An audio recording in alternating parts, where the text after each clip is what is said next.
Bueno, vamos a dar comienzo por todos los que se han conectado a horario. Agradecer primero la participación de todos.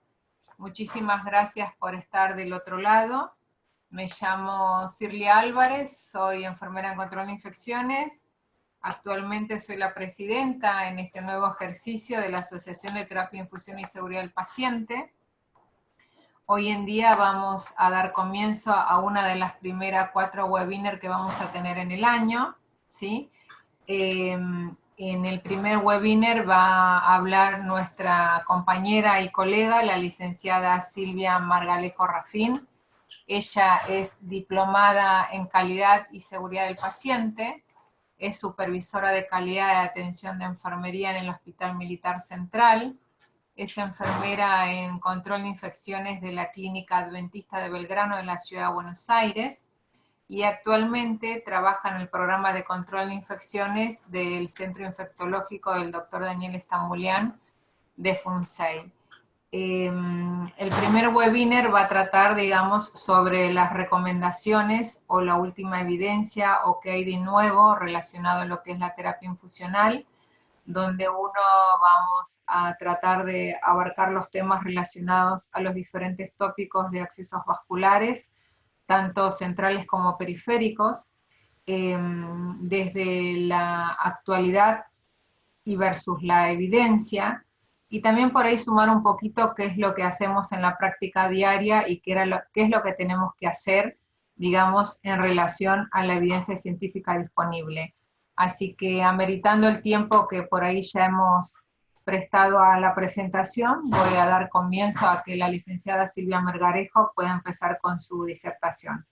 Y buenas tardes, y después nos veremos antes de que finalice el webinar. Buenas tardes a todos, gracias Cirlia por la presentación. Vamos a comenzar esta serie de webinar, como dijo Cirlia. Nuestra idea, esta primera, es las actualizaciones y un poquito qué es lo que hay de nuevo, para ir profundizando en el resto de los seminarios. Hay algunos temas que a lo mejor no los desarrollamos mucho ahora, porque la idea es específicamente verlos en los próximos seminarios. La idea de esto ahora, primero vamos a hacer la presentación. Después de que termine con ella, van a poder ustedes realizar preguntas. Si mantenemos un número no muy grande, podemos llegar a hacerlo participativo, que levanten la mano y tomar la palabra y hacer la pregunta, interactuar un poquito entre nosotros, y si no, lo pueden ir haciendo los comentarios por chat, para después ir al final resolviendo las preguntas. Esto es el tema en sí, que hay de nuevo en la terapia de infusión. Primero, conflicto de interés. Acá vamos a ir despacito. ¿Qué pasa con los accesos vasculares? Es el procedimiento invasivo más frecuente de los pacientes que están hospitalizados o institucionalizados. El 80% de estos pacientes tienen un acceso vascular. La práctica se emplea también en atención domiciliaria y ambulatoria. Y la realidad es que es uno de los procedimientos más desvalorizados y menos tenidos en cuenta a pesar de la frecuencia con la que tenemos nosotros los accesos vasculares.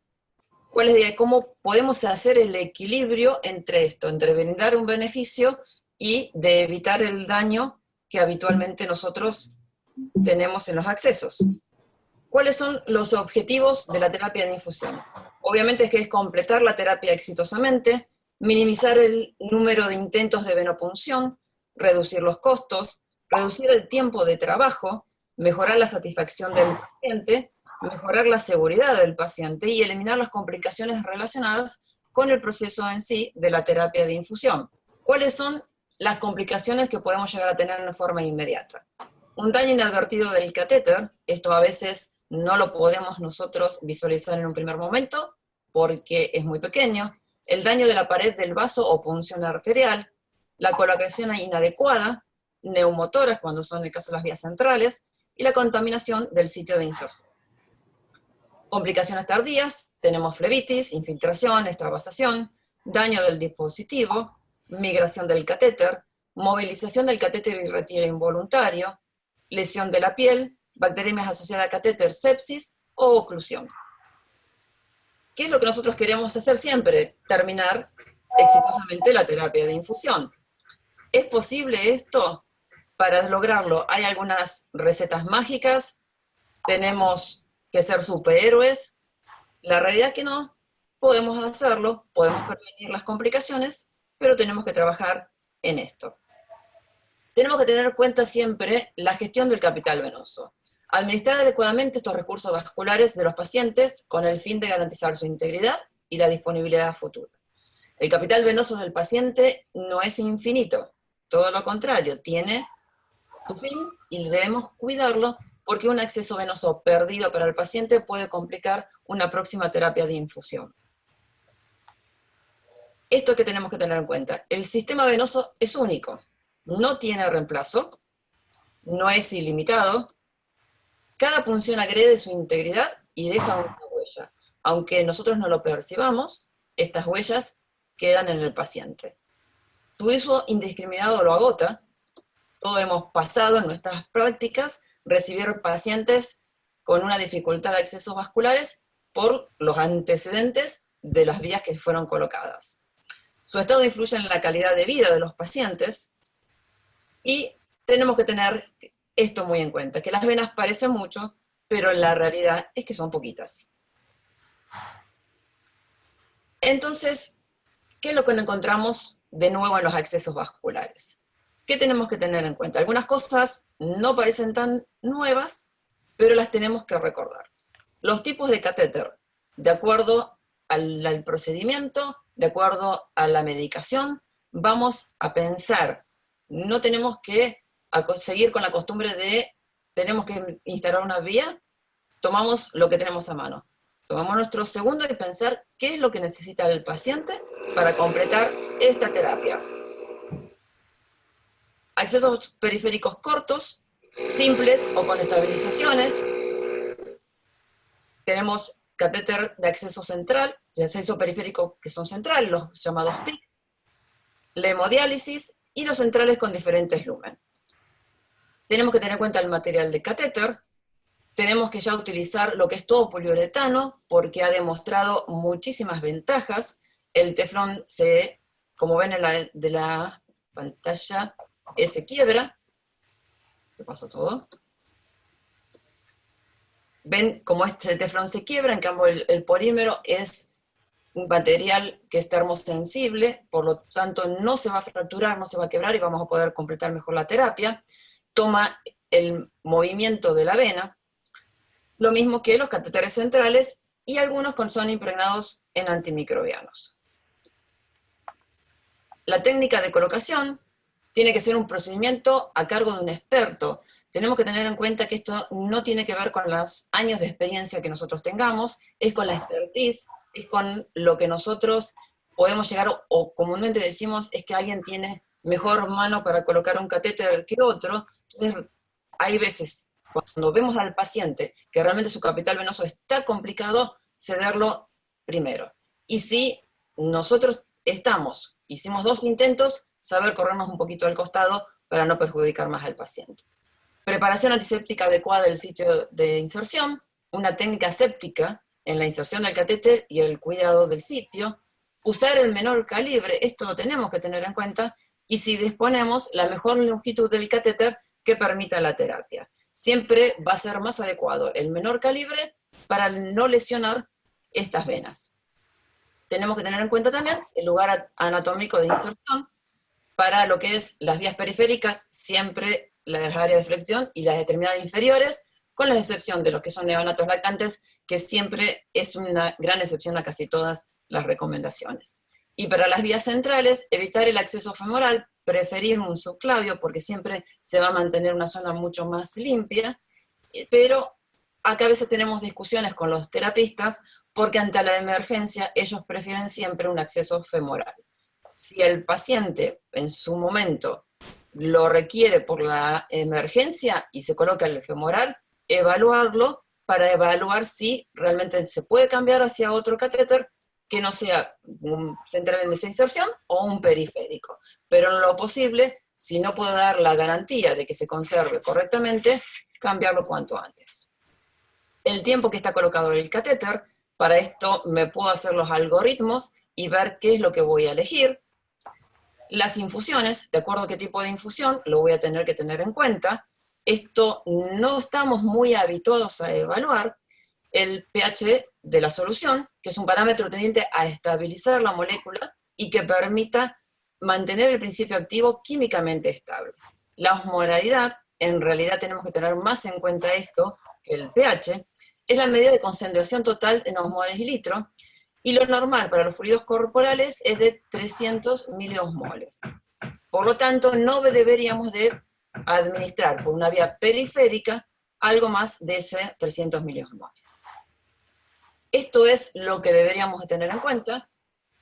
Estas son las soluciones que habitualmente pasamos por vía central o por vía periférica, y no nos detenemos en estos detalles. Fíjense que estamos hablando que debería de tener entre 280 y 295, y acá estamos con una nutrición parenteral que es de 1500 a 3500, el manitol está ahí en el límite, las soluciones glucosadas del 50 al 10 son muy elevadas en monosmolaridad y no la deberíamos administrar por una vía periférica, porque vamos a tener las consecuencias de flebitis, trombosis, irritación o infiltración. Y vamos a perder ese acceso vascular muy rápidamente. En Estados Unidos se hizo un documento después de una investigación, lamentablemente no está todavía traducido al español, pero esto es una parte de lo que nos va diciendo. El estudio se conoce como MAGIC, por The Michigan Appropriateness, es las siglas de este estudio, y en el cual nos van indicando, de acuerdo a los días que va a permanecer el catéter, cuál sería, los días que va a hacer la terapia esta de infusión, qué catéter vamos a elegir, y también de acuerdo, en otras tablas, lo que vamos a administrar, qué es lo que vamos a realizar. ¿Y qué es lo que pasa con todas estas recomendaciones? ¿Realmente tienen en cuenta al paciente? Habitualmente encontramos estas búsquedas y no tanto esto lo puse como doctor porque se la saqué a la doctora Trisha Gringal, la idea, que dice: no confundan mis años de experiencia con su búsqueda en Google. Muchas veces nosotros nos enojamos con el doctor Google y la búsqueda de los pacientes. Pero la respuesta del paciente me pareció perfecta. No confunda una hora de lectura de mi historia clínica con los 20 años que llevo enfermo. Entonces, cuando el paciente nos dice: yo tengo mejores venas en el brazo derecho que en el izquierdo, me duele mucho este brazo, probar el otro, y tenemos que tenerlo en cuenta y para hacerlo partícipe de la elección del acceso. Entonces, ¿cómo combinar estas cosas? Nos queda un centro muy chiquito de estas tres grandes cosas que tenemos que tener en cuenta. Los antecedentes y la historia del paciente, realmente escucharlo y ver qué es lo que ha pasado, y además ver su historia clínica, cuántos accesos ha tenido y qué tipos de accesos tuvo. El conocimiento y la experiencia clínica nuestra para poder colocar esa terapia de infusión, y la evidencia de las recomendaciones. Combinar estas tres grandes cosas no siempre es fácil, pero debemos intentarlo. Esta es otra de las partes que decía, que cómo combinar las cosas para de acuerdo con los accesos vasculares dificultosos. Tenemos también que evaluar si el paciente tiene dificultad, si tiene esos antecedentes, qué es lo que nosotros vamos a optar. Y tenemos que tener en cuenta también para esto sus 5 derechos en la terapia de infusión. Que sea colocado por el personal correcto, el dispositivo correcto, paciente correcto, calibre correcto y el tiempo correcto. Todo esto tenemos que evaluarlo antes de colocar cada acceso, cosa que no estamos tan habituados a hacer. Podemos tener los algoritmos de mantenimiento que nos ayudan a elegir para poder continuar, y después vamos a ver qué es lo que pasa con el cambio de los catéteres. Esto también es importante de acuerdo a las terapias que va a recibir. Los catéteres venosos centrales es retirar cuando no son necesarios, no hay una fecha establecida de permanencia, pero todos los días yo debo preguntarme si ese paciente necesita tener ese acceso vascular central. Y realmente hacerme la pregunta. En la recorrida médica o cuando tomo la guardia, evaluar si no puedo optar por otro tipo de acceso. Con los catéteres venosos periféricos pueden permanecer más de 96 horas. Esto es un gran cambio que todavía no estamos habituados, y la verdad que hay muchos centros que no han cambiado esta postura, pero con el cambio de material y con la disponibilidad, sobre todo con los polímeros, se puede permanecer mucho más tiempo, y evaluar permanentemente en lo posible con lo que es un score de flebitis o con un monitoreo clínico evaluando. Para esto nos ayuda este tipo de tabla, que este es el score de flebitis, que es lo que nosotros vamos realizando día a día de evaluar, de acuerdo del 0 al 5, que es lo que vamos a realizar. Tomamos una que sea observacional, o directamente hay que cambiarlo y tratar ese tipo de flebitis. Con respecto a las novedades para la prevención de bacteriemias asociadas a catéter, tenemos mucha información internacional. En el años atrás, en el 2011, desde la Asociación de Enfermedades contra Infecciones de ADESI, habíamos realizado esta guía, un poco adaptada a nuestro país. No hicimos copiar y pegar las recomendaciones, sobre todo las guías del CDC que se habían actualizado, la INS que había actualizado sus estándares de atención, porque tratábamos de que sean aplicables a la realidad de nuestro país. Muchas cosas que en Estados Unidos, en Inglaterra, lo dan ya como establecido y no se especifican en estas guías. Nosotros todavía tenemos un alto camino para recorrer, por eso intentamos que esto quede específicamente escrito para poder ayudar y que se mejoren nuestras prácticas. Una de las cosas que se tiene que tener en cuenta en esto es la fijación y la estabilización. No es lo mismo fijar que estabilizar. Estabilizar es evitar esos pequeños movimientos que puede llegar a tener, especialmente los catéteres periféricos, que ese pequeño movimiento van lesionando la íntima de las venas y nos hace que perdamos en forma anticipada el acceso vascular. Y habitualmente nos encontramos con un mundo ideal, siempre que vamos a adquirir un apósito nuevo, que vamos a promover, o que estudiamos, que vamos a un congreso, nos encontramos con esta maravilla colocada, pero la realidad está muchas veces muy lejos de lo como pasa. Por eso esta cubración tenemos que utilizar apósitos transparentes. Debemos realmente cambiar esta práctica porque es la forma de poder ver permanentemente el acceso, de poder evaluarlo y no descuidar ese sitio de inserción. Si hay evidencia de un sangrado de humedad, en estos casos sí, colocar una gasa, pero con un apósito transparente, y a las 48 horas tiene que ser retirado, o si está muy enmohecido, también lo tenemos que cambiar. No hay que utilizar antibióticos tópicos, preventivamente no hay demostrado nada, y utilizar apósitos impregnados en clorhexidina 2% en pacientes mayores de 2 meses, porque todavía no está muy evaluada y puede ser la toxicidad de la clorhexidina con los neonatos.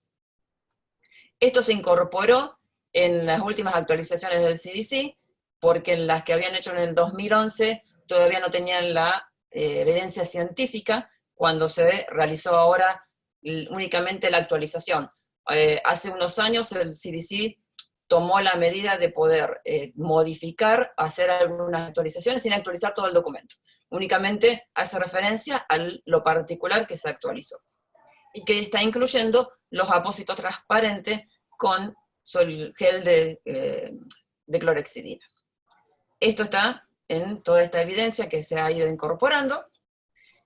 Y algo que esto está muy ya como por asentado, y en los países, en Estados Unidos, en Inglaterra, como decía, el resto de las normas no lo aclaran ni especifican, pero nosotros debemos incorporarlo. Esto es sumamente importante para poder mantener. Decimos que el catéter periférico puede permanecer 96 horas hasta 7 días. No lo necesitamos recambiar sistemáticamente, pero para esto tenemos que tener un circuito cerrado integral.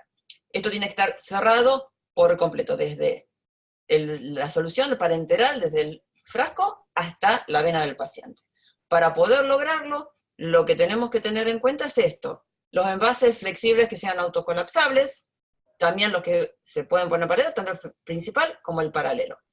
Las conexiones y todos los puertos de inyección tienen que ser libres de agujas, porque nos da más seguridad, evitar el uso de las llaves de 3 vías, y esto nos acompaña una resolución de la ANMAT del año 2017, en el cual daba hasta noviembre de este año, 2019, a que los laboratorios readaptaran su tecnología y dejen de utilizar, de fabricar los frascos, los sachets rígidos, que hay que cortarlos con la tijera, para que sean realmente con flexibles y con lo posible con 2 puertos de acceso.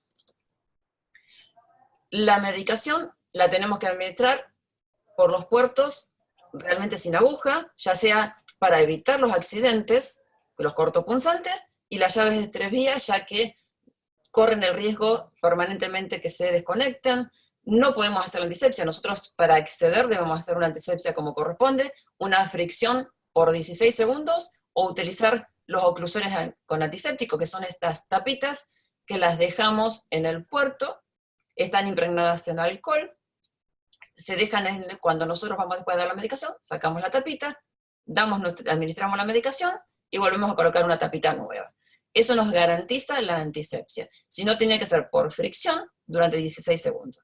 Las llaves de 3 vías, si nosotros pensamos que vamos a administrar la medicación por una llave de 3 vías, deberíamos de hacer una antisepsia con un hisopo, que no es imposible para realizar. Por eso, más allá también de lo que es la inseguridad que nos da, porque sabemos que se pueden llegar a desconectar, provocan, al no poder hacer la antisepsia como corresponde, estos riesgos. Tenemos que proponer estrategias de mejora. Mucho se ha hablado sobre el listado de verificación y el control de los procesos. Para esto realmente tenemos que comprometernos y, aunque forma exagerada, tirarle un cartel a alguien para que pare si está haciendo un procedimiento mal, realmente tenemos que parar. Nosotros no podemos ser cómplices del error. Si vemos que alguien está realizando un procedimiento y no está haciéndolo como corresponde, debemos de suspenderlo y decirle que reinicie porque hubo un error en ese proceso. Hay distintas listas de verificación, cada uno tiene que diseñar de acuerdo a su institución. No podemos tener ejemplos, tenemos modelos, pero nosotros tenemos que diseñar nuestra lista de verificación. Ver cuál es nuestro problema, primero saber qué es lo que nos pasa, y entonces reforzar qué es lo que vamos a controlar. Y realmente, en forma por ahí exagerada, pero que sepan que se está mirando y que vamos a suspender el proceso. Esto tiene que estar muy asumido con el equipo de salud. Sobre todo cuando se realizan las vías centrales, que interviene un médico y a los enfermeros a algunos les cuesta decirle que se está equivocando en lo que hace, pero tiene que haber un compromiso institucional que esto se va a cumplir. Si no, no sirve. Otras de las cosas que podemos tener es, para practicidad y para evitar los errores y para evitar las demoras que generan complicaciones, tener los carros diseñados. Esto es un carro espectacular, esto está sacada la foto de una conferencia del doctor Brad Winters hace años atrás, pero podemos implementarlo de alguna otra forma. Esto no, a veces, de acuerdo a las instituciones, es muy complejo porque también es un carro grande que cada cajón tiene lo que uno va a utilizar para una vía central. No siempre es práctico, porque si tenemos un paciente en aislamiento no podemos ingresar con todo esto, entonces tenemos soluciones un poquito más simples, hacer un kit cerrado, que algunas empresas, algunas de la industria, si uno solicita, se los arman con diferentes cosas que uno quiere, o hecho en forma casera, una caja de plástico, en el cual tenemos todo el listado de control de lo que vamos a utilizar para una vía central, para una vía periférica, o el procedimiento que nosotros vayamos a realizar, y tener todo disponible en esa caja. Cada vez que se utiliza, está el compromiso de quien lo utilizó de reponer todo, precintarlo, para quien venga después a necesitar ese set, lo pueda disponer y no tenga que estar corriendo buscando los elementos que necesita.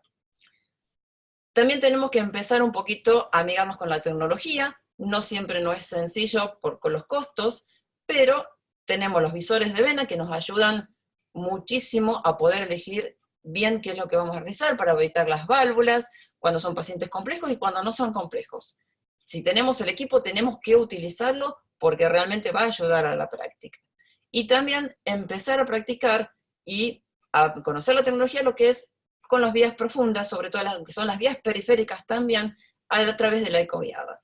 Cuando necesitamos colocar, porque la medicación que vamos a administrar así lo requiere, no puede ser una vía periférica superficial, sino que tiene que ser un acceso venoso profundo, utilizar los ecógrafos. Esto es mucho más accesible. Habitualmente las terapias intensivas, las guardias, tienen ecógrafos que lo utiliza el médico para distintos usos, que nosotros podemos empezar a utilizarlo para colocar una vía periférica también. Utilizar accesos no frecuentes, no estamos habituados todavía a utilizar en las emergencias la infusión intraósea, o en pacientes paliativos, en lo que es una subcutánea. Esto en muchos lugares ya lo han adquirido y permite realmente poder tener ese capital venoso para el paciente para otro tipo de tratamientos cuando podemos utilizarlo. Es una práctica no habitual, pero que tenemos que empezar a conocerlas y a divulgarlas. Tenemos en todas estas estrategias continuar con la educación. Esto es indispensable, es permanente. Hay veces que nosotros realmente nos esforzamos mucho con las clases y incidentalmente tenemos que hacer este tipo de educación porque esto ha pasado, que escribimos en el apósito, el punto está sangrando y no se puso la gasa como correspondía, y en lugar de cambiar el apósito si estaba realmente despegado, empezar a emparchar con las cintas adhesivas. Tenemos un buen apósito, no sabemos cómo utilizarlo. Esto también hace que muchas veces después tengamos inconveniente con la institución, porque si no estamos utilizando bien lo que ellos nos están comprando, podemos llegar a perderlo. Esto tenemos que utilizarlo bien. Un paciente con un cuello corto, este apósito deberíamos haberlo dejado para otro tipo de pacientes. Esto también, cuando se hacen cambios en el material que nosotros estamos disponiendo y no se lo instruye al personal, esto es el acceso vascular, le habían sacado los puertos, los tapones autosellantes con los que viene habitualmente, y conectar el perfus directamente. Y acá todo este caos, que muchas veces que pasa con las vías yugulares. Lo ideal es poder, como tenemos, enseño en mi pantalla la derecha, poder con los lúmenes fijarlos por separado. Siempre esto va a traccionar el peso, si son 2 o 3 lúmenes todavía mucho más. Entonces si los fijamos en forma separada, logramos que ese peso esté repartido. El apósito, la curación que está en la inserción, va a soportar mucho más el peso, no va a traccionar, por lo cual va a permanecer más tiempo íntegro y vamos a tener menos dificultades porque también mecánicamente no vamos a estar lesionando ese sitio de inserción. La educación tiene que ser tanto en sitio como clases magistrales, y en este caso tenemos que empezar a utilizar mucho el uso de simuladores. La mayoría pueden estar trabajando con lugares donde se aprende porque tienen residencias, porque tienen pasantías de estudiantes, y uno siempre escucha, y tiene que aprender. Sí, tiene que aprender, pero el paciente no tiene la culpa, el paciente no puede ser pinchado 10 veces porque alguien tiene que aprender a colocar ese acceso. No tiene realmente, tenemos que pensar en la seguridad. Entonces, tiene que practicar, tiene que aprender, hay simuladores, hay centros que se realizan, y otros que podemos conseguir a través de algunas empresas que nos faciliten la posibilidad de disponer de su tecnología para poder practicar y que no estemos practicando con el paciente. Ya terminando, lo que tenemos que siempre evaluar, la seguridad del paciente. Ante todo tenemos que volver a centrar nuestra atención en el paciente, establecer los estándares, tiene que estar escrito. Si no tenemos nuestro estándar escrito, es muy difícil que todos podamos estar de acuerdo y que se pueda cumplir. La educación y el entrenamiento permanente. Así tengamos mucho tiempo de práctica, mucho tiempo de recibido, siempre vamos a aprender algo nuevo y nunca sabemos de quién lo vamos a aprender. De cualquiera de nuestros colegas podemos aprender algo. La evaluación de los productos, esto es utilizar el producto adecuado en el momento adecuado, es lo que decía, podemos tener muy buenos apósitos, pero si no los sabemos aplicar, podemos llegar a lesionar la piel, podemos hacer lesiones en la piel por la tensión al colocar este apósito. Debemos aprender permanentemente. Habitualmente se nos enseña cómo colocar un apósito, cómo hacemos la curación, pero no cómo retirarlo. Entonces, realmente en todos los procesos y en todos los pasos de esta terapia de infusión que vamos a realizar, tenemos un poquitito más que mejorar.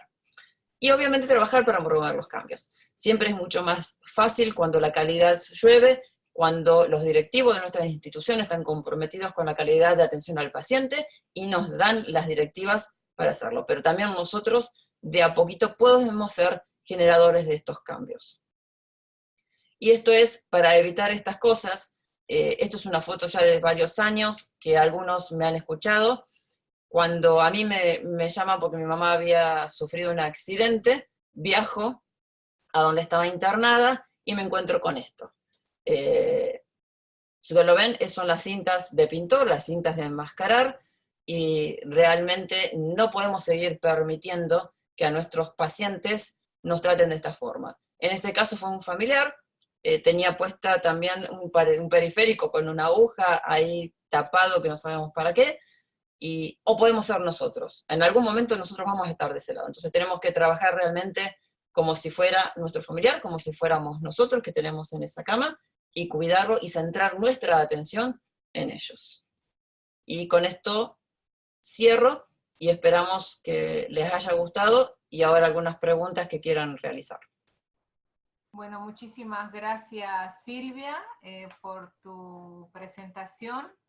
Me parece que hay puntos importantes o puntos claves que tenemos que empezar a trabajar o a transitar todos. Por ahí prácticas que no las teníamos, que las teníamos, digamos, un poco olvidada, ¿sí?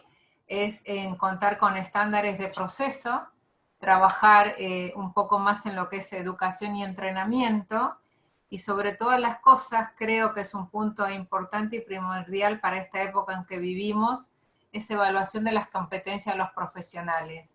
Creo que tenemos que evaluar las competencias de nuestros pares, y siempre uno por ahí recalca que cuando yo recién estoy empezando a trabajar o a transitar por lo que es el área de atención directa del paciente, si todavía uno no hizo una inserción de un acceso vascular periférico en un paciente internado, tratar de estar con un colega, ¿no? Como para que te apoye, siempre tiene que estar seguro, ¿sí? Antes de hacer el procedimiento, más allá que antes venimos trabajando con la simulación, ¿sí?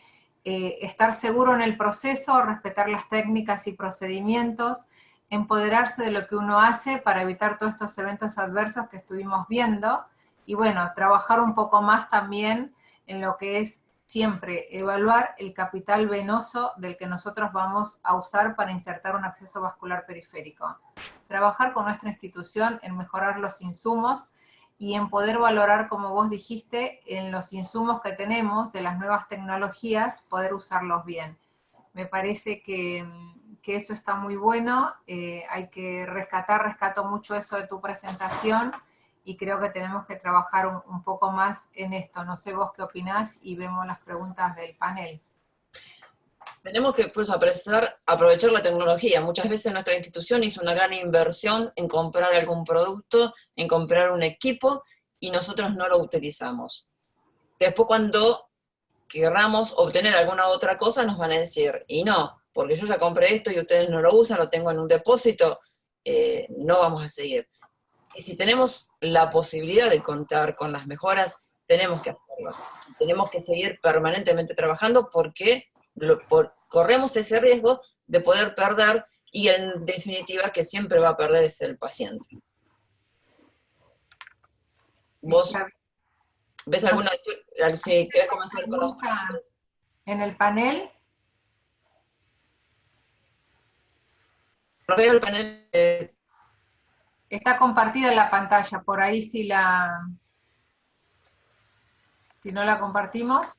Bueno, por ejemplo, una pregunta que a mí sí me gustaría hacer desde el punto de vista de la evidencia científica, es cuando uno habla de un circuito cerrado, ¿también está incluida la llave de 3 vías en ese circuito o no?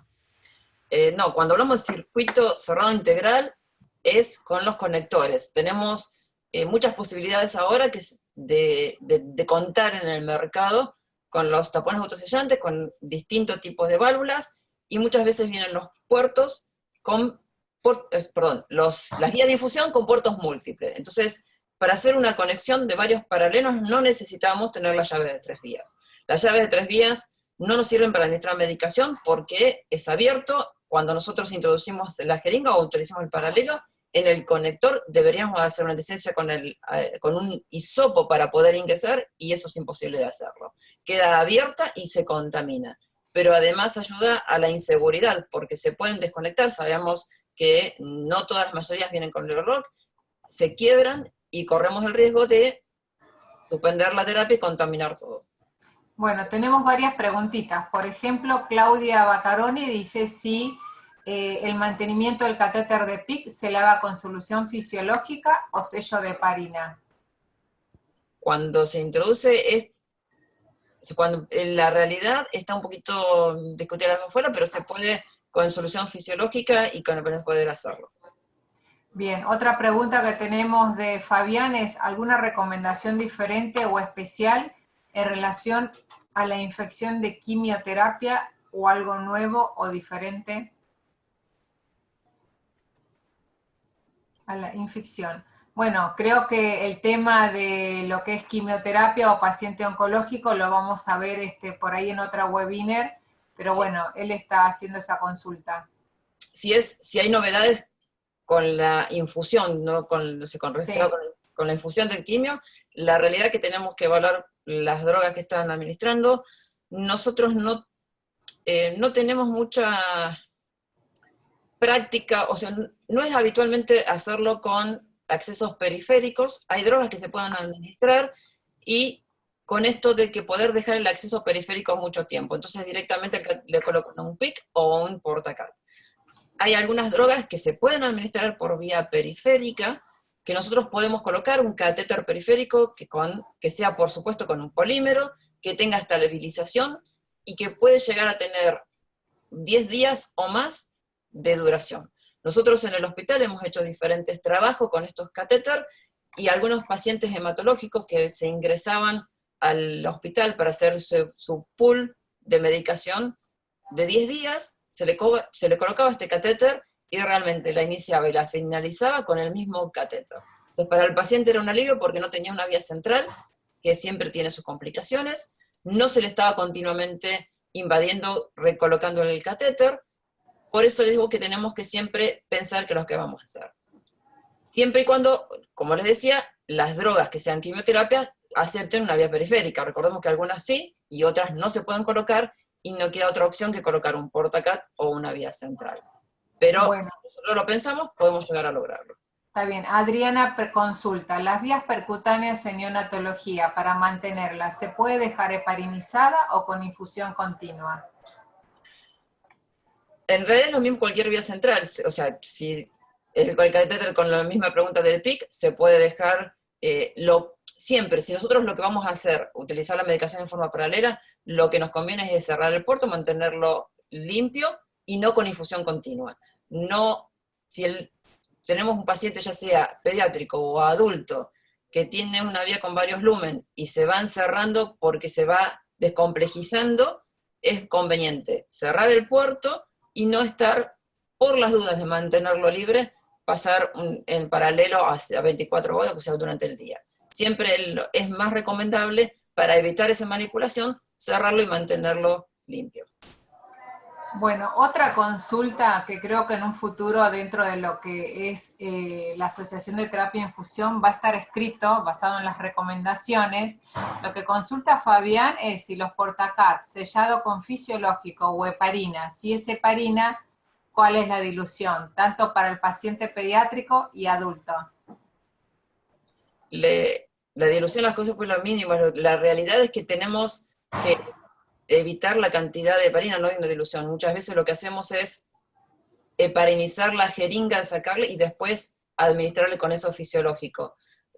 Porque además hay que evaluar qué tipo de paciente, porque si tienen drogas que pueden ser anticoagulantes, el heparinizar, aunque parezca mínimo y esa cantidad, después al ser inyectada, cuando nosotros colocamos la infusión, puede afectar al paciente. Bueno, después otra colega, Roxana, la consulta es, en mi lugar de trabajo tenemos muchas complicaciones en la administración de claritromicina por vía periférica, sí, aún diluida, en 300 mililitros o más, ¿se deberá a la osmolaridad? Lo más seguro. Realmente esto es lo que es, por ejemplo, uno también de los antibióticos frecuentes que se administran por vía periférica es la vancomicina, y no deberíamos de administrarla por vía periférica. Cuando nosotros evaluamos si tenemos esta complejidad, entonces lo que tenemos que cambiar es el acceso vascular y no pasa por la administración, ya sea por la dilución o por el ritmo de infusión, porque también puede afectar si lo administramos en forma muy rápida. Habitualmente hay toda una serie de antibióticos que no deben pasarse por una vía periférica, sobre todo superficial. Hay algunos que sí con un acceso profundo. Después tenemos la consulta de Julia Rodríguez, dice, un catéter central Silastic, ¿hasta cuántos días es su permanencia en neonatología? Los catéteres centrales no tienen ninguna neonatología como adulto tiempo de recambio. Es realmente plantearse la necesidad de retirarlo. Bueno, otra consulta también de Julia es, cuando hay bacteremia, ¿se debe retirar el catéter y reemplazar por otro? ¿Está fundamentado? Si yo sospecho que el foco es el catéter, habitualmente lo que se va a realizar es el retrocultivo o el hemocultivo. Si me da positivo, obviamente que lo tengo que cambiar. Hay veces que cuando se da el negativo a ambos hemocultivos, y no se evalúa al paciente y no se encuentra otro foco, se retira el catéter y el paciente mejora. Es muy particular a veces el producto y hay que evaluar cada paciente. Lo que está establecido es que si el paciente realiza, o sea, si yo confirmo la bacteremia, se lo tengo que retirar. Si no la confirmo, tengo que evaluar cuál es el posible foco. Si sigue insistiendo que es ese foco, voy a sacar el catéter. Bueno, otra pregunta que tenemos, que bueno, que por ahí se repite en varios de los participantes, es si la presentación va a estar disponible para que ellos puedan acceder, y también están solicitando la evidencia científica, o sea, la bibliografía de la presentación. Lo que por ahí nosotros les podemos decir de nuestro lado es que seguramente esta webinar se va a dictar en otro horario. La webinar es gratuita para todos los socios de la Asociación de Terapia, Infusión y Seguridad del Paciente, y para los nuevos colegas que se quieran sumar a nuestra asociación, lo van a tener al webinar, digamos, sin ningún costo. Y bueno, para la gente que no es socia, le invitamos que se hagan socias, pero por ahora la presentación no va a estar disponible en la página web. O sea, el acceso va a ser gratuito para nuestros socios, eso sí. Con respecto a la bibliografía, en parte de la presentación yo les mostré desde dónde habíamos nosotros realizado y tomado las actualizaciones. Principalmente está del CDC, NHS, que es de Inglaterra, y obviamente lo que es Infusioner Society, la Asociación de Infusión de Estados Unidos, con los estándares de atención. Habitualmente es lo que utilizamos como respaldo de las presentaciones. Bueno, por ahora yo no veo otras preguntas. No sé si querés hacer, a ver qué dice Adriana. Consulta. Debe ser realizar un listado de verificación. ¿Cuál sería la recomendación inicial? Tenemos serios problemas con el manejo de accesos periféricos en servicio de internación. No contamos con conectores, ni tapones especiales o puertos múltiples. Luego de acceder a la disposición de ANMAT, vamos a solicitar algunos cambios. La idea también de esta presentación, y realmente no está difundida esta resolución de la ANMAT, es algo que con CIRLE habíamos estado luchando bastante para poder que realmente se realice, y nos puso muy contenta que tengamos un apoyo de una institución como es ANMAT. Con eso nos va a servir de herramienta, y aquellos que no disponen van a tener la posibilidad de luchar en su institución para que mejorar los insumos. Demostrar con la evidencia que es mejor y que realmente tienen que pensar en el costo-beneficio, porque muchas veces nos dicen, la llave de 3 vías sale 10 pesos y el conector sale 40. Pero yo el conector lo voy a dejar 7 días, la llave de 3 vías por ahí la tengo que cambiar 3 veces en un día. Entonces, tenemos que aprovechar y manejar esto, demostrar que estamos invirtiendo en la prevención para poder beneficiar al paciente, mejorar su calidad de atención y también la reducción de la utilización y el mal uso de los insumos. Realizar un listado de verificaciones, lo que yo le había dicho, es que podemos tener diferentes modelos, pero nosotros debemos desarrollar nuestro propio listado, porque tenemos que evaluar cuáles son nuestros problemas. Hacer una prevalencia, un corte de evaluar qué es lo que pasa con nuestras vías periféricas. Nosotros en el hospital, en algunos sectores, realizamos el registro de una planilla que diseñamos nosotros de la colocación del catéter por cada paciente y cómo se va mejorando. Si bien se registra en la historia clínica, también nosotros lo realizamos en una planilla para poder facilitarnos después la evaluación. De acuerdo a esa planilla y los resultados de evaluándolo, vamos mejorando y adquiriendo prácticas nuevas.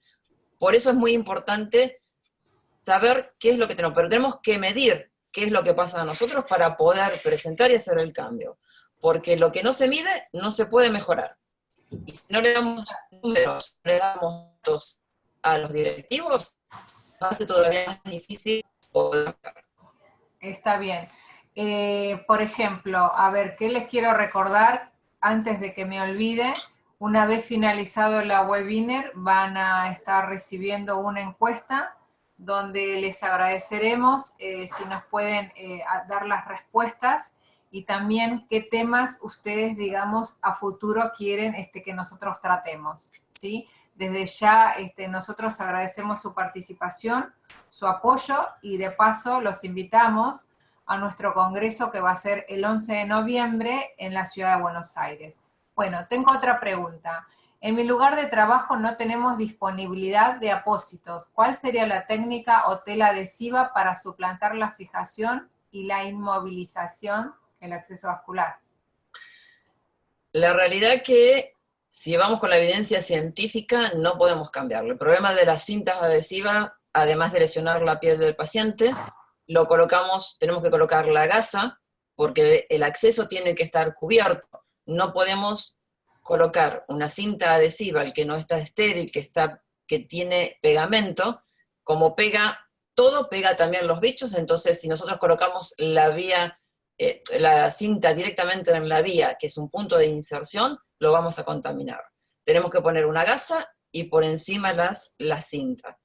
Esto hace que realmente no esté bien estabilizado, que además nos impida controlar y verificar el estado de esa vía.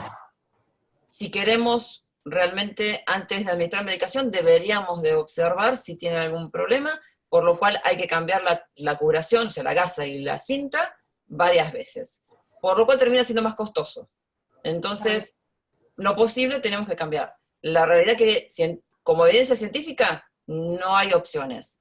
Es lo que tenemos que manejarlo de la mejor forma y dar la pauta con esto. Que uno tiene que estar cambiando 4 veces por día esa curación, corre el riesgo de perder la vía, va a terminar siendo esto más caro que comprar un apósito transparente. Bueno, Milagros consulta como para ir finalizando. Con respecto a las vías salinizadas o heparinizadas, los perfus, ¿se deben cambiar por cada administración? Si yo cierro el circuito, sí, cuando cambio, o sea, si es con una medicación intermitente, cada vez que coloco tengo que estar cambiando porque estoy cerrando el puerto. La mantengo cerrada, por eso la heparinicé o como se dice, tengo que cambiar todo el circuito nuevamente. Está bien, a ver si...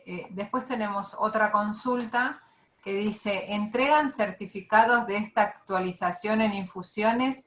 ¿Se les enviará un certificado al finalizar la encuesta? Cuando nosotros recibamos la encuesta, le vamos a enviar un certificado a los participantes.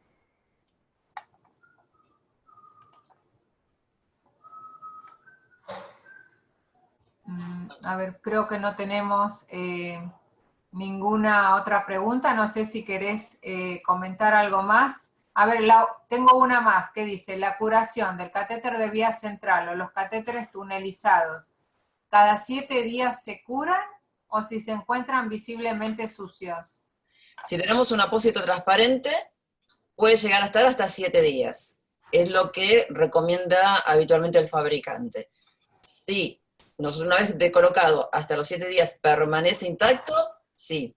Nosotros hemos probado para ver la consistencia de los catéteres, los apósitos con el gel de cloredixina, que lo que recomiendan es no más de 10 días por el hecho de la absorción de la clorexidina. Como nosotros estábamos probando en realidad, les cité que lo utilizamos mucho con los catéter Q, que son los más pesados, lo pudimos llegar a dejar 11 días, estuvo intacto. Lo cambiamos porque ya nos daba un poquito de resquemor seguir dejándolo. Pero el apósito se tiene que cambiar cada vez que se ve visiblemente sucio o que está un poquito despegado, lo tenemos que cambiar. No podemos empezar a emparchar con cinta adhesiva. Si permanece, si llega intacto los 7 días, bien. Y si no, lo vamos a tener que cambiar antes. Bueno, a ver. Ay, bueno, hay varias más. Tenemos un ratito, ¿no? 5 minutitos más.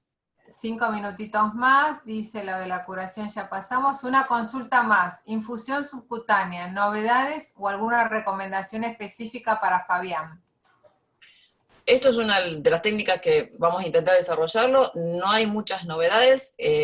Tenemos sí el acceso nosotros acá ahora en Argentina de poder contar con un catéter que nos ayuda con la estabilización y podamos utilizarlo. Y lo que pasa es que no está muy difundido. Esto es lo que yo le decía. Se utiliza mucho en pacientes en paliativos. Ellos son los que más experiencia siempre tienen, pero no hay nada en particular. Bueno, y Liliana Jiménez dice, fue de mucho valor esta actualización, es muy importante, muchísimas gracias, saludos cordiales y felicitaciones por esta actualización. Muchas gracias. Intentamos darle un poquito de cada cosa, lamentablemente no nos dan los tiempos para poder desarrollar cada ítem. La idea, como les dije al principio, era introducirlos en algunos cambios, en algunas actualizaciones, para después, en el resto de los seminarios, poder desarrollarlos específicamente. Ya vamos a hablar sobre lo que es bacteriemia asociada a catéter, con el paciente oncológico y con el paciente pediátrico, son los temas que van a venir en forma inmediata. Pero la idea general era poder hacerles un pequeño resumen con las novedades, para poder también incentivar los que ustedes investiguen, que se asocien, los que no son socios, para poder también acceder a más información. Bueno, y le respondemos la última pregunta a Fabián antes de irnos. ¿Cuánto Dale. tiempo puede durar? Me imagino yo que él viene sobre la otra pregunta de la infusión subcutánea. Tampoco hay tiempo establecido. Hay unas instituciones que sé que han estado trabajando que lo han llegado a dejar 20 días. Todo se hace con la evaluación y el monitoreo clínico. Tanto como el acceso periférico como lo que es un subcutáneo, es observar en forma diaria cómo está ese acceso y puede llegar a mantenerse. No hay un tiempo establecido de 7 días, 10 días, 48 horas. Es la evaluación de ese acceso. Muchas veces esto depende también del tipo del paciente. Cuando nosotros conocemos, y que por eso le decía que son habitualmente pacientes oncológicos o paliativos, analizamos qué es lo que nos conviene, sostener ese acceso o le podemos colocar un acceso nuevo. Y a veces preferimos aguantarnos un poquito más para protegerlo y que no vuelva a pinchar al paciente. Pero no hay un tiempo determinado, es evaluar día a día el estado de ese acceso. Bueno, para ir finalizando, los quiero invitar al segundo webinar que se realizará en el mes de junio. Se va a tratar sobre temas del área de neonatología y pediatría. Y bueno, y ya para finalizar, porque la verdad que está bueno, está intenso, estas preguntas y respuestas, la colega Roxana Chavero nos consulta la antisepsia del sitio de inserción con alcohol al 70 o clorexidina al 2% acuosa. Las recomendaciones para un sitio periférico con alcohol al 70%, si es un acceso central, se recomienda lo que es la clorexidina de base alcohólica. El año pasado, cuando estuvimos en congreso con accesos vasculares, que fue en Europa, ellos empezaron a implementar que sea para todos los accesos vasculares, periféricos o centrales, las soluciones de clorexidina en base alcohólica, cuando se puede utilizar. Hay evidencia 1A que en la antisepsia de la piel debe tener un antiséptico de base alcohólica. Lo que pasa es que hay, en caso de pediatría, de los neonatos, no podemos utilizar a veces la base alcohólica, se utiliza la base acuosa, pero ojo de no confundir con la solución jabonosa, porque Bueno, entonces cometemos el error. está bien. Y por último, y bueno, agradecer a todos, la verdad, la licenciada Silvia Margarejo Rafín, a los colegas del interior que estuvieron conectados, y responderle a la licenciada Liliana Gómez. Ella hace la consulta donde se puede asociar, puede ingresar a www.atispa.com.ar. Ahí hay un formulario de inscripción donde puede llenar la información requerida y bueno, eso va a llegar a la asociación y ahí se le estará haciendo una devolución. Así que bueno, para ir finalizando, yo por mi parte les agradezco a todos por participar en esta primer webinar, que van a ser varias durante el año, así que muchísimas gracias de nuestro lado por representar a la comisión directiva a todos nuestros colegas, y bueno, le doy la palabra a la licenciada Margarejo como para despedirnos. Más que agradecer la participación, como ser el primer webinario, pedir disculpas un poco con la tecnología que a veces nos complica. No es fácil esto de estar hablando en una computadora, así que espero que hayan podido realmente aprovechar la charla y les agradezco las preguntas y la participación que han tenido. Bueno, y lo otro que necesitamos es que todos envíen el mail, digamos, como para que nosotros le podamos enviar después el certificado, porque algunos no, solo han salido algunos códigos, ¿sí? O sea, que manden el mail a la Asociación de Terapia de Infusión y Seguridad del Paciente ATISPA, y ahí que pasen su nombre y apellido y el día de la conexión y les enviaremos un mail. El otro mail que le vamos a pasar va a ser atispa2015@gmail.com. Bueno, no sé si quedó claro o tengo que volver a repetir el mail, que es el mail de la información que necesitamos, es que lo envíen a atispa2015@gmail.com. ¿Sí? Muchísimas gracias y gracias por estar. Gracias. Gracias a todos. Chau.